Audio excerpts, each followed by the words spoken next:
1945। दुनिया अभी अभी एक भयानक युद्ध से निकली थी, लेकिन असली खेल अब शुरू होने वाला था। अमेरिका और सोवियत यूनियन के बीच ताकत, तकनीक और सबसे खतरनाक चीज, दिमाग की दौड़ शुरू हो चुकी थी। सोचो, दुश्मन देश के वही वैज्ञानिक जिन्होंने खतरनाक हथियार बनाए, अगर अचानक तुम्हारे साथ काम करने लगे तो? यही कहानी है ऑपरेशन पेपर क्लिप की। एक ऐसा सीक्रेट मिशन जिसे सालों तक दुनिया से छुपाया गया। जब द्वितीय विश्व युद्ध खत्म हुआ, तब अमेरिका को जर्मनी में हजारों टॉप वैज्ञानिक और इंजीनियर मिले, जिनमें से कई नाजी प्रोग्राम का हिस्सा थे। अमेरिका को डर था कि अगर ये लोग सोवियत यूनियन के हाथ लग गए तो दुनिया का संतुलन बदल सकता है। इसलिए एक गुप्त योजना बनाई गई।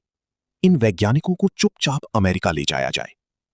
शुरुआत में इसका नाम ऑपरेशन ओवरकास्ट था, लेकिन बाद में इसे ऑपरेशन पेपर क्लिप कहा गया, क्योंकि जिन वैज्ञानिकों की फाइल पर पेपर क्लिप लग जाती थी, उनका अतीत ज्यादा जांचा नहीं जाता था।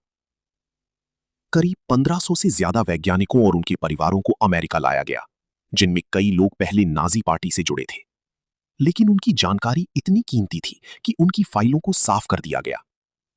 इन वैज्ञानिकों में एक बड़ा नाम था वर्नर वॉन ब्रॉन, जिसने जर्मनी के लिए V2 रॉकेट बनाया और बाद में अमेरिका के स्पेस प्रोग्राम में अहम भूमिका निभाई। धीरे धीरे यही वैज्ञानिक अमेरिका की मिसाइल तकनीक और स्पेस रिसर्च का हिस्सा बन गए, और माना जाता है कि इनकी मदद से ही अमेरिका ने चांद तक पहुंचने का रास्ता बनाया। लेकिन इस कहानी का एक अंधेरा सच भी है। कई लोगों ने सवाल उठाए कि क्या युद्ध अपराधों को नजरअंदाज करना सही था। उस समय विरोध भी हुआ, लेकिन सरकार के लिए सबसे जरूरी था ताकत और जीत।